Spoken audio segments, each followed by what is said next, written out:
Hello, good morning, जोहार। मैं संजय और आप देख रहे हैं न्यूज झारखंड। समय हो चला है झारखंड की खबरों को जानने का, तो चलिए जानते हैं आज की झारखंड की 25 मुख्य बड़ी खबरों को। शीतलहर के कारण झारखंड में स्कूलों के खुलने और बंद होने का समय बदला। कोडरमा में 2 दिनों के लिए सभी विद्यालय बंद। झारखंड में शीतलहरी के बढ़ते प्रभाव को देखते हुए सभी सरकारी और प्राइवेट स्कूलों के खुलने और बंद होने के समय में बदलाव किया गया है। इस संबंध में स्कूली शिक्षा और साक्षरता विभाग की ओर से गुरुवार को आदेश जारी कर दिया गया है। राज्य सरकार के इस आदेश से स्कूलों में पढ़ने वाले छोटे बच्चों और उनके अभिभावकों को इस ठंड के मौसम में बड़ी राहत मिलेगी। स्कूली शिक्षा और साक्षरता विभाग के सचिव जो है कुमुद सहाय की ओर से जारी आदेश में कहा गया है कि शीतलहरी को देखते हुए राज्य में संचालित सभी कोटि के सरकारी, गैर सरकारी, सहायता प्राप्त, गैर सहायता प्राप्त, अल्पसंख्यक सहित और सभी निजी विद्यालयों में 19 से यानी कि आज से 25 जनवरी तक के लिए समय में बदलाव किया गया है। इस आदेश के तहत केजी से लेकर 5वीं तक की कक्षाएं सुबह 10 बजे से दोपहर 2 बजे तक संचालित होंगी। स्कूली शिक्षा एवं साक्षरता विभाग की ओर से यह भी स्पष्ट किया गया है कि कक्षा 6 से 12 तक की कक्षाएं पूर्व की तरह सुबह 9 बजे से दोपहर 3 बजे तक संचालित होंगी। इसके अलावा मध्याह्न भोजन पहले की तरह चालू रहेगा। वही स्कूली शिक्षा एवं साक्षरता विभाग का यह आदेश तत्काल प्रभाव से लागू होगा, यानी कि आज से ही लागू हो जाएगा। इस पर विभागीय सचिव का अनुमोदन प्राप्त है। इधर 2 दिनों के लिए सभी स्कूलों को बंद रखने का आदेश दिया गया है। राज्य में बढ़ रही ठंड को देखते हुए कोडरमा जिला प्रशासन ने लिया फैसला। राज्य में बढ़ रही ठंड और शीतलहर से आम जनजीवन अस्त व्यस्त है। राज्य के अधिकतर जिलों में बीते कुछ दिनों से लगातार तापमान में गिरावट देखने को मिल रहा है। इसके साथ ही धुंध की वजह से विजिबिलिटी भी कम हो गई है, जिसके कारण रांची से कई उड़ानें भी रद्द करनी पड़ी है। बढ़ती ठंड को देखते हुए कोडरमा जिला प्रशासन ने कक्षा 1 से 5 तक के सरकारी और निजी स्कूलों को 19 जनवरी यानी कि आज से 20 जनवरी यानी आज और कल बंद करने का आदेश दिया है। साथ ही सरकारी विद्यालय में कार्यरत शिक्षकों को गैर शैक्षणिक कार्यों को निष्पादित करने का निर्देश दिया है। झारखंड में अगले 3 दिनों तक छाया रहेगा घना कोहरा। मौसम विभाग ने जारी किया ऑरेंज अलर्ट, लोगों को सावधान और सतर्क रहने की अपील। झारखंड की रांची सहित कई जिलों में कोहरा और बादल छाए हुए हैं। गुरुवार को कोहरे के कारण दिन भर लोगों को ठंड का एहसास हुआ, जबकि कई क्षेत्रों में हल्के से लेकर मध्यम दर्जे की बारिश रिकॉर्ड की गई है। इधर मौसम विभाग ने झारखंड में अगले 3 दिनों तक घना कोहरा छाए रहने की संभावना जताई है। घने कोहरे को लेकर ऑरेंज अलर्ट जारी किया गया है। बता दें कि गुरुवार को विजिबिलिटी कम रहने के कारण लोगों ने दिन में अपने वाहनों की लाइट जलाकर सफर किया। पिछले 24 घंटे में राज्य के कई स्थानों पर हल्के से मध्यम दर्जे की वर्षा हुई है। सबसे अधिक वर्षा 54.4 मिलीमीटर सिमडेगा में दर्ज की गई है। कुछ जिलों में मध्यम से बहुत घना कोहरा देखा गया। इधर मौसम विभाग के अनुसार राज्य में आज 19 से 23 जनवरी तक सुबह में कोहरे के बाद आंशिक बादल छाए रहने की संभावना है। हालांकि आज भी कई क्षेत्रों में हल्के से लेकर मध्यम दर्जे की बारिश होने की संभावना है। राज्य में अगले 2 से 3 दिनों में न्यूनतम तापमान में धीरे धीरे 2 से 3 डिग्री की बढ़ोतरी होगी। इसके बाद अगले 2 से 3 दिनों में 2 से 3 डिग्री की गिरावट होगी। सुबह कोहरे या धुंध के बाद आंशिक बादल छाए रहेंगे। मौसम शुष्क रहेगा। 23 जनवरी तक ठंड से राहत मिलने की संभावना नहीं है। इस दौरान लोगों को सावधान और सुरक्षित रहने की सलाह मौसम विभाग की ओर से दी गई है। खासकर बच्चों और बुजुर्गों को सलाह दी गई है। इसी कारण जो है स्कूलों के समय में भी अभी बदलाव किया गया है। झारखंड में ट्रेन से कटकर 4 लोगों की मौत। रेलवे ट्रैक क्रॉस करते समय हुआ हादसा, मजदूरी कर लौट रहे थे घर। झारखंड के जमशेदपुर में गुरुवार शाम ट्रेन से कटकर 4 लोगों की मौत हो गई। इसमें 3 पुरुष और 1 महिला शामिल है। हालांकि किसी की भी पहचान अब तक नहीं हो सकी है। जानकारी के मुताबिक चक्रधरपुर रेल मंडल के गम्हरिया और जो है बिरराजपुर रेलवे स्टेशन के बीच ट्रेन संख्या 18478 योगनगरी ऋषिकेश पूरी कलिंग उत्कल एक्सप्रेस गुजर रही थी। इसी दौरान पोल संख्या 260-20 के पास चारों लोग रेलवे ट्रैक क्रॉस कर रहे थे, तभी ट्रेन की चपेट में आ गए। इससे चारों की मौके पर ही मौत हो गई। घटना की सूचना मिलने के बाद रेलवे में हड़कंप मच गया। तत्काल टाटानगर रेलवे जो है स्टेशन से रिलीफ ट्रेन को घटनास्थल पर भेजा गया। मेडिकल, आरपीएफ, जीआरपीएफ के अधिकारी और कर्मी मौके पर पहुंचे। डाउन लाइन पर 300 और अप लाइन में 100 पड़ा था। बताया जा रहा है कि सभी मजदूर थे और शाम को रेलवे ट्रैक पार कर घर लौट रहे थे। रेलवे पुलिस ने बताया कि मृतकों की पहचान की जा रही है। इसके बाद आगे की कार्रवाई की जाएगी। स्कॉलरशिप राशि के भुगतान की मांग को लेकर कल्याण सचिव से मिला आजसू का प्रतिनिधिमंडल। गुरुवार को अखिल झारखंड छात्र संघ आजसू के प्रतिनिधिमंडल ने रांची विश्वविद्यालय अध्यक्ष अभिषेक शुक्ला और राहुल तिवारी के नेतृत्व में अनुसूचित जनजाति अनुसूचित जाति, अल्पसंख्यक एवं पिछड़ा वर्ग कल्याण विभाग, झारखंड सरकार के प्रधान सचिव राजीव वरुण एक्का के नाम से धुरवा स्थित प्रोजेक्ट भवन में मांग पत्र सौंपा। रांची विश्वविद्यालय छात्र संघ अध्यक्ष अभिषेक शुक्ला ने कहा है कि राज्य के लगभग 1 लाख छात्र छात्राओं को अब तक पोस्ट मैट्रिक स्कॉलरशिप राशि की प्राप्ति नहीं हुई है, जिससे छात्र छात्राएं काफी परेशान हैं। अभिषेक शुक्ला ने कहा है कि राज्य के जितने भी विश्वविद्यालय और पोस्ट मैट्रिक विद्यालय महाविद्यालय हैं, उनमें से 50% छात्र छात्राएं ST SC OBC मध्यम वर्ग या निम्न मध्यम वर्गीय परिवारों से आते हैं। उन्हें स्कॉलरशिप राशि नहीं मिलने से परिवार के ऊपर आर्थिक बोझ बढ़ जाता है, उन्हें पढ़ाई में परेशानियों का सामना करना पड़ता है। अभिषेक शुक्ला ने कहा है कि पिछले सत्र की स्कॉलरशिप राशि का भुगतान अभी तक नहीं हुआ है और राज्य सरकार द्वारा इस सत्र के लिए स्कॉलरशिप राशि का फॉर्म भरवाने की तैयारी की जा रही है, जो कि किसी भी दृष्टिकोण से उचित नहीं है। इस सत्र की स्कॉलरशिप का फॉर्म भरवाने से पहले राज्य सरकार को स्कॉलरशिप की बकाया राशि छात्र छात्राओं को उपलब्ध करा दे, उसके बाद इस सत्र के लिए स्कॉलरशिप फॉर्म भरवाया जाए। खबरों में आगे बढ़ने से पहले अगर आप अभी तक न्यूज़ झारखंड चैनल को सब्सक्राइब नहीं किए हैं तो प्लीज़ चैनल को सब्सक्राइब करके बेल आइकन प्रेस कर दीजिए, जिससे आपको झारखंड की हर छोटी बड़ी खबर का अपडेट आप तक पहुंचता रहे। तो चलिए बढ़ते हैं खबरों की ओर। सीएम हेमंत सोरेन के समर्थन में आज राजभवन के सामने हुंकार भरेंगे आदिवासी संगठन, कहा एक्शन लिया गया तो उग्र होगा आंदोलन। झारखंड विभिन्न आदिवासी संगठनों ने ईडी द्वारा मुख्यमंत्री हेमंत सोरेन के समन किए जाने के विरोध में प्रदर्शन करने का निर्णय लिया है। ये संगठन आज शुक्रवार को राजभवन के समक्ष प्रदर्शन करेंगे। इसमें रांची सहित 6 जिलों के आदिवासी पारंपरिक हथियारों के साथ सम्मिलित होंगे। आदिवासी संगठनों ने ईडी द्वारा हेमंत पर किसी तरह की कार्रवाई किए जाने पर उग्र आंदोलन की भी चेतावनी दी है। केंद्रीय सरना समिति के अध्यक्ष अजय तिर्की ने रांची के धुमकुड़िया भवन में मीडिया से रूबरू होते हुए आरोप लगाया है कि ईडी केंद्र के इशारे पर एक आदिवासी मुख्यमंत्री को परेशान कर रही है। उनकी यह कार्रवाई सिर्फ गैर भाजपा शासित राज्यों में हो रही है। अजय तिर्की ने कहा है कि इसके पीछे हेमंत सरकार को अस्थिर करने की साजिश है, जिससे लोगों में आक्रोश से समन की आड़ में मुख्यमंत्री को बदनाम करने की कोशिश की जा रही है। अजय तिर्की के अनुसार आज शुक्रवार को होने वाले प्रदर्शन में लोहरदगा, गुमला, खूंटी, तमाड़, रामगढ़, हजारीबाग, रांची के अलावा अलग अलग शहरों से लोग आएंगे। शूट आउट में जर्मनी से हारा भारत, पेरिस ओलंपिक के लिए क्वालिफाई करने का एक और मौका। भारतीय महिला हॉकी टीम गुरुवार को FIH ओलंपिक क्वालिफायर के दूसरे सेमीफाइनल में निर्धारित समय में 2-2 की बराबरी के बाद हुए शूट आउट में जर्मनी से 3-4 से हार गई। इस जीत से जर्मनी ने पेरिस ओलंपिक के लिए अपना टिकट पक्का कर लिया है। निर्धारित समय में भारत के लिए दीपिका 15वें मिनट और इशिका चौधरी 59वें मिनट में गोल किए। जर्मनी के लिए दोनों गोल चार्लोट स्टेफन होस्ट 27वें और 97वें मिनट में दागे। मुकाबला मरांगोम के स्टुटर्फ हॉकी स्टेडियम में खेला गया। भारत और जर्मनी के बीच गुरुवार को रोमांचक मुकाबला खेला गया, जिसमें निर्धारित 60 मिनट में खेल 1-1 की बराबरी पर खत्म हुआ। उसके बाद अतिरिक्त समय में भी स्कोर 2-2 से ड्रॉ रहा। इसके बाद पेनाल्टी शूट आउट कराया गया, जिसमें भी दोनों टीमों ने 3-3 गोल दागे। इसके बाद एक और शूट आउट कराया गया, जिसमें जर्मनी की टीम ने 1-0 से मुकाबला अपने नाम कर लिया। आज 19 जनवरी को फाइनल मुकाबले में अमेरिका और जर्मनी की टीम आमने सामने होंगी, जबकि तीसरे स्थान के लिए भारतीय टीम की भिड़ंत जापान से होगी। 22 जनवरी को अयोध्या में राम मंदिर प्राण प्रतिष्ठा का ऐतिहासिक कार्यक्रम। झारखंड में सरकार घोषित करे राजकीय अवकाश, अमर बावरी। 22 जनवरी को झारखंड में राजकीय अवकाश घोषित किए जाने की मांग नेता प्रतिपक्ष अमर बावरी ने राज्य सरकार से की है। इस संबंध में सीएम हेमंत सोरेन को चिट्ठी भी लिखी है। इसमें कहा गया है कि 22 जनवरी 2024 भारत के इतिहास का एक स्वर्णिम क्षण होगा। इस दिन पूरा देश और पूरा विश्व अयोध्या धाम के श्रीराम जन्मभूमि पर प्रभु श्रीराम की प्राण प्रतिष्ठा का साक्षी बनेगा। श्रीराम न सिर्फ भारत बल्कि पूरे विश्व के आदर्श के रूप में पूजे जाते हैं। अतः अनुरोध है कि जब अयोध्या नगरी में पुरुषोत्तम प्रभु श्रीराम की प्राण प्रतिष्ठा हो रही है, तो उस पल को अविस्मरणीय बनाने हेतु 22 जनवरी को सरकार राजकीय अवकाश घोषित करे। राज्य की 3.25 करोड़ जनता को इस पल को जीवंत जीने का एक मौका प्रदान कर पुण्य के भागी बनने का सौभाग्य प्राप्त करें। अमर बावरी ने उम्मीद जताते हुए कहा है कि जिस तरह भारत राष्ट्र के कई राज्यों ने इस तिथि को राजकीय अवकाश घोषित किया है, उसी प्रकार इस ऐतिहासिक पल को झारखंड राज्य के हित में विशेष परिस्थिति में 22 जनवरी को राजकीय अवकाश घोषित करेंगे।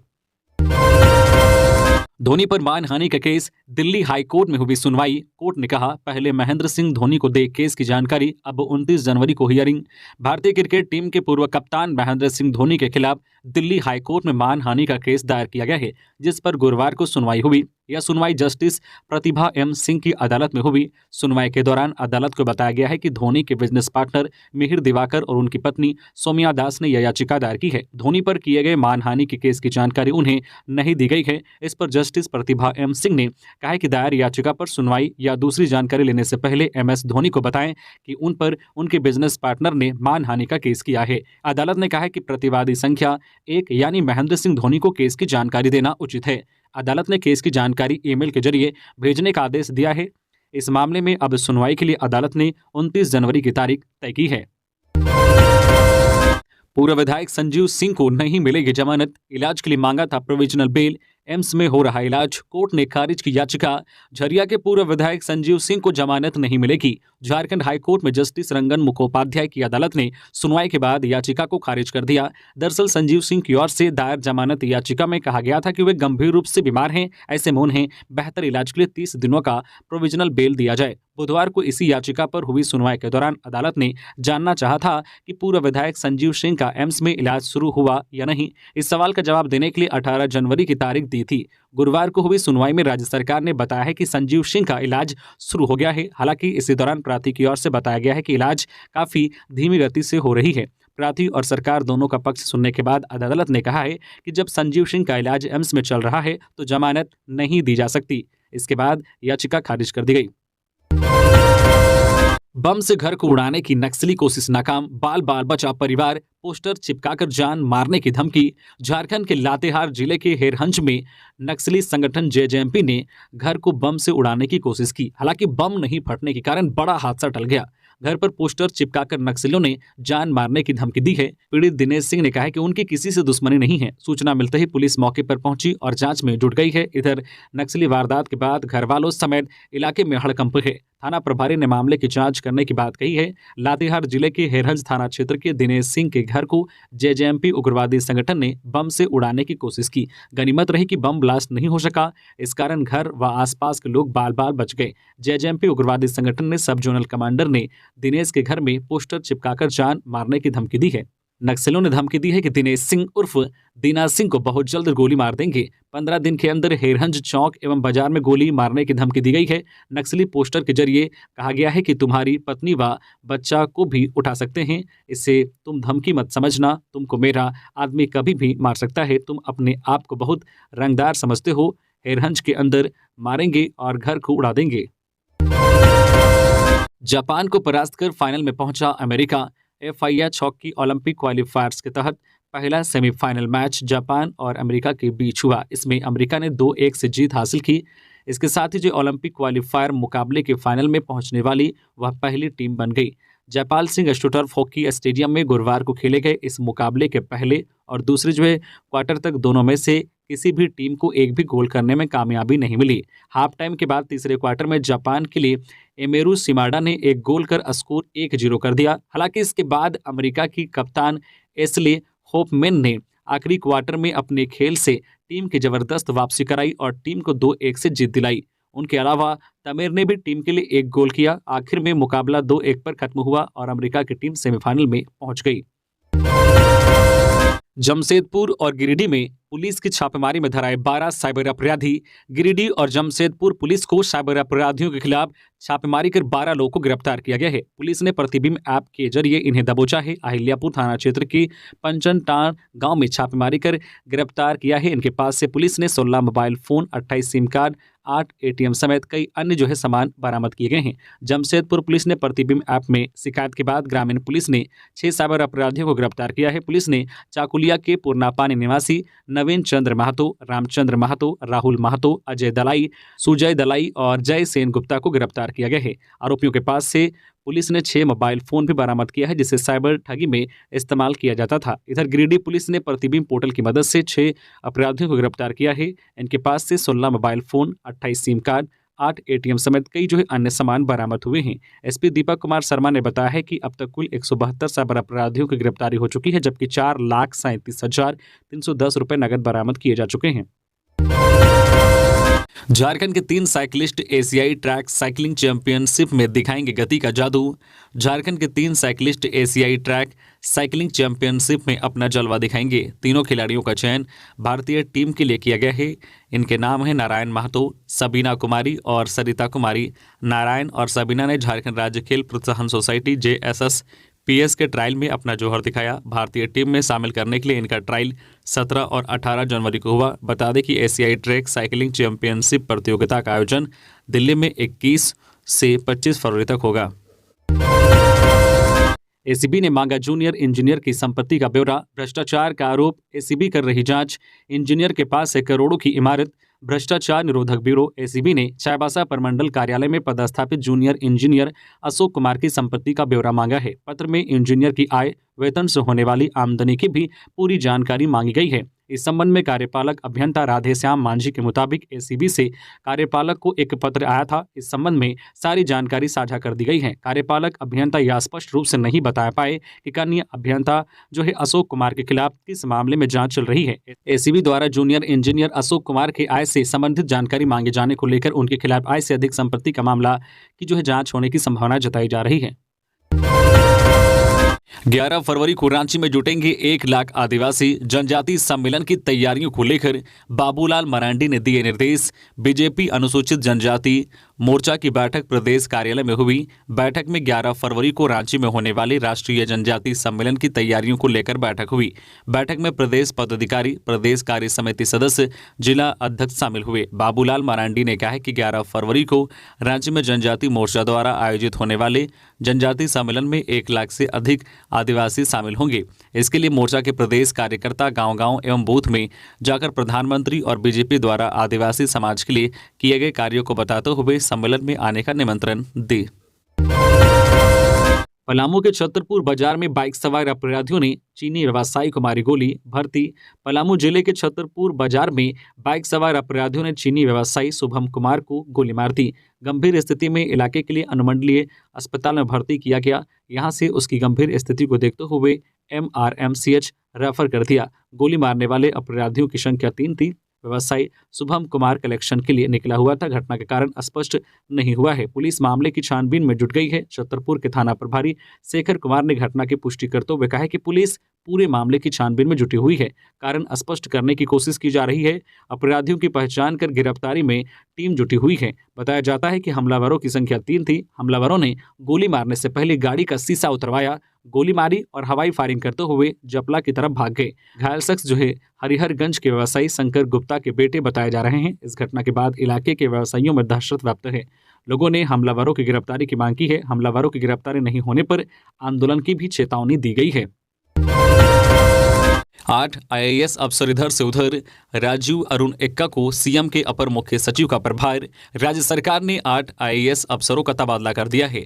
राजीव अरुण एक्का को जो है सदस्य राजस्व परिषद की जिम्मेदारी सौंपी गई है। साथ ही राजीव अरुण एक्का मुख्यमंत्री के अपर मुख्य सचिव, पिछड़ा वर्ग कल्याण विभाग और पंचायती राज विभाग के अपर मुख्य सचिव के भी जो है प्रभार में रहेंगे। ग्रामीण कार्य विभाग के प्रधान सचिव अजय कुमार सिंह को स्वास्थ्य विभाग का अतिरिक्त प्रभार सौंपा गया है। मंत्रिमंडल सचिवालय की प्रधान सचिव वंदना दादल को महिला बाल विकास का अतिरिक्त प्रभार सौंपा गया है। प्रधान जो है स्थानीय आयुक्त जो है मस्त राम मीना को प्रधान सचिव योजना विकास विभाग की जिम्मेदारी सौंपी गई है। पेयजल विभाग के सचिव मनीष रंजन को भू राजस्व विभाग की जिम्मेदारी सौंपी गई है। राजेश शर्मा को श्रम विभाग से स्थानांतरित करते हुए पेयजल विभाग का सचिव बनाया गया है। प्रशांत कुमार को वित्त विभाग का सचिव बनाया गया है। वही ATI के निदेशक के जो है श्रीनिवासन को स्थानिक आयुक्त झारखंड भवन की जिम्मेदारी सौंपी गई है। वही ATI निदेशक के अतिरिक्त जो है प्रभार में भी रहेंगे। कार्मिक विभाग ने गुरुवार को इससे संबंधित अधिसूचना जारी कर दी है। लोकसभा चुनाव के लिए सहायक रिटर्निंग ऑफिसर का 5 दिवसीय ट्रेनिंग प्रोग्राम शुरू। केंद्रीय निर्वाचन आयोग के निर्देश पर मुख्य निर्वाचन पदाधिकारी के रवि कुमार के मार्गदर्शन में श्री कृष्ण लोक प्रशासन संस्थान में लोकसभा चुनाव 2024 हेतु राज्य के सभी संसदीय क्षेत्र के सहायक रिटर्निंग पदाधिकारियों का 16 से 20 जनवरी तक 5 दिवसीय प्रशिक्षण सह सर्टिफिकेशन कार्यक्रम का आयोजित किया गया है। इस कार्यक्रम में मुख्य निर्वाचन पदाधिकारी एवं राज्य के NLMT प्रशिक्षकों द्वारा सभी पदाधिकारियों को जो है चुनाव के RO के दायित्वों से जुड़े सभी जो है जरूरी बिंदुओं पर विशेष रूप से प्रशिक्षण दिया जा रहा है। प्रशिक्षण के क्रम में पदाधिकारियों को EVM, VVPAT, नामांकन जो है पोस्टल बैलेट चुनाव संबंधित सामग्री से संबंधित जो है प्रशिक्षण दिया जा रहा है। झारखंड को मिले 2 नए आईपीएस, एक को मिला होम कैडर। केंद्रीय गृह मंत्रालय ने वर्ष 2023 बैच के लिए चयनित आईपीएस अफसरों को कैडर अलॉट कर दिया है। इस बार 200 अफसर सेलेक्ट हुए हैं। इनमें से झारखंड को 5 आईपीएस अफसर मिले हैं, जिनमें से एक जो है श्रीति गिरी राज्य झारखंड मूल की है, बाकी एक निखिल राय दिल्ली के रहने वाले हैं। ये दोनों झारखंड कैडर के लिए चयनित हुए हैं। इससे पहले पिछले साल झारखंड को 10 नए आईपीएस मिले थे, जिनमें 3 को होम कैडर मिला था। भूधसान का बढ़ता खतरा, विधायक ने लगाया आरोप। राज्य सरकार दे रही है लूट की छूट, अवैध खनन की वजह से हादसा। धनबाद में रेड जोन वाले क्षेत्र में आए दिन भूधसान की खबरें अब सामान्य हैं। आए दिन भूधसान की घटनाओं में घर जमींदोज हो जा रहे हैं। ऐसे घटनाएं हाल के दिनों में जिले के विभिन्न स्थलों में हो चुकी है, लेकिन अब भूधसान की घटना मुख्य सड़क समीप हुई है। मुख्य सड़क जहां से छोटे बड़े वाहन दिन रात गुजरते हैं, हजारों वाहन दिन रात उस सड़क से आवाजाही होती है। कतरास जो है गोहीबांध मुख्य सड़क से 10 फीट की दूरी पर मंगलवार की रात जोरदार आवाज के साथ भूधसान की घटना हुई थी, जिसमें फर्नीचर दुकान को अपनी जद में ले लिया है। 1 दर्जन दुकानों पर भी भूधसान होने का खतरा मंडराने लगा है। घटना से लोगों में दहशत अफरा तफरी मची हुई है। फिलहाल पुलिस भूधसान स्थल को बैरिकेडिंग कर रही है, लेकिन लोगों में खतरा अभी भी जो है मंडरा रहा है। वही बीसीसीएल इसे लेकर गंभीरता नहीं दिखा रही है। वही घटना के दूसरे दिन बाघमारा विधायक डुलू महतो, कांग्रेस के नेता अशोक लाल, जेएमएम नेता जो है अजमुल अंसारी मौके पर पहुंचे, जायजा लिया। प्रभावित लोगों से सभी ने बात की। वही सभी जो है पक्ष विपक्ष नेता ने अवैध कोयला खनन के कारण भूधसान होने की बात कही, लेकिन अवैध कोयला खनन के लिए सत्ता पक्ष के नेता राज्य और केंद्र सरकार बीसीसीएल को दोषी ठहरा अपना पल्ला झाड़ते दिखे। सारट मेन रोड एसबीआई में चोरी की कोशिश, अपराधियों ने बैंक का 3 ताला तोड़ा, कैश बोल्ट खोलने का किया प्रयास। देवघर सारट थाना क्षेत्र के Sarath Deoghar main road money market स्थित एसबीआई बैंक में बुधवार की रात चोरी का प्रयास किया गया। सारट थाना से महज 200 मीटर की दूरी पर NH 114A में यह शाखा है। चोरों ने 3 ताला तोड़कर बैंक में चोरी का प्रयास किया। चोरों ने कैश बोल्ट तोड़ने की भी कोशिश की, लेकिन बैंक लुटेरे इसमें विफल रहे। इधर पुलिस मामले की तहकीकात करने में जुटी हुई है। घटना के संबंध में शाखा प्रबंधक गौरव कुमार ने बताया है कि गुरुवार को हम लोग जब बैंक पहुंचे तो देखा पीछे से ताला तोड़ा गया है। बैंक के अंदर घुसने का प्रयास किया गया। वहीं ऊपर की ग्रिल काटकर अपराधियों ने चोरी की कोशिश की है। अभी तक कोई नुकसान का पता नहीं चला है। थाने से महज 200 मीटर दूर चोरी का प्रयास क्षेत्र में चर्चा का विषय बना हुआ है। कोहरे के कारण 7 विमान रद्द, एयरपोर्ट के बाहर इंतजार करते रहे यात्री। राजधानी रांची में गुरुवार सुबह घना कोहरा देखने को मिला। घने कोहरे की वजह से जनजीवन बुरी तरह से प्रभावित हुआ। रेल और हवाई यातायात पर भी इसका असर पड़ा है। घने कोहरे के कारण बिरसा मुंडा रांची एयरपोर्ट से अन्य शहरों के लिए उड़ान भरने वाले कई विमान रद्द कर दिए गए। इसमें रांची से दिल्ली, कोलकाता, मुंबई और बेंगलुरु के लिए विमान शामिल हैं। इसके अलावा कई अन्य शहरों के लिए विमान जो है देर से उड़े। साहिबगंज डीसी को ईडी ने भेजा दूसरा समन, आज 19 जनवरी को हाजिर होने को कहा। साहिबगंज डीसी रामनिवास यादव को ईडी ने दूसरा समन भेजा है। ईडी ने रामनिवास यादव को आज 19 जनवरी को पूछताछ के लिए उपस्थित होने को कहा है। ज्ञात हो कि इससे पहले डीसी रामनिवास यादव को 6 जनवरी को समन भेजकर 11 जनवरी को पूछताछ के लिए बुलाया गया था, लेकिन वह ईडी कार्यालय नहीं पहुंचे थे। गौरतलब है कि 3 जनवरी को तड़के ईडी ने झारखंड, पश्चिम बंगाल और राजस्थान के 12 ठिकानों पर छापा मारा था। 3 जनवरी को झारखंड, बंगाल और राजस्थान में हुए जो है रेड में साहिबगंज डीसी के ठिकाने भी शामिल थे। साहिबगंज के डीसी रामनिवास यादव के काम कार्यालय से 7.25 लाख रुपए सहित आवासीय परिसर से 9 mm बोर के 19 कारतूस, 380 mm के 2 कारतूस और 45 पिस्टल के 5 खाली जो खोखे भी बरामद किए गए थे। आदिवासियों की पहचान और सम्मान से समझौता नहीं किया जाएगा, बंद की आदिवासी एकता महारैली को लेकर हुई बैठक में झारखंड प्रदेश कांग्रेस कमेटी के कार्यकारी अध्यक्ष बंधु तिर्की ने कहा कि आदिवासियों की पहचान और सम्मान से समझौता नहीं किया जाएगा। कहा कि किसी भी बात से पहले झारखंड में आदिवासियों के सवाल और जो है आदिवासियत के मुद्दे का सवाल अहम है। बता दें कि 4 फरवरी को राजधानी रांची के मोरहाबादी मैदान में आदिवासी एकता महारैली होनी है।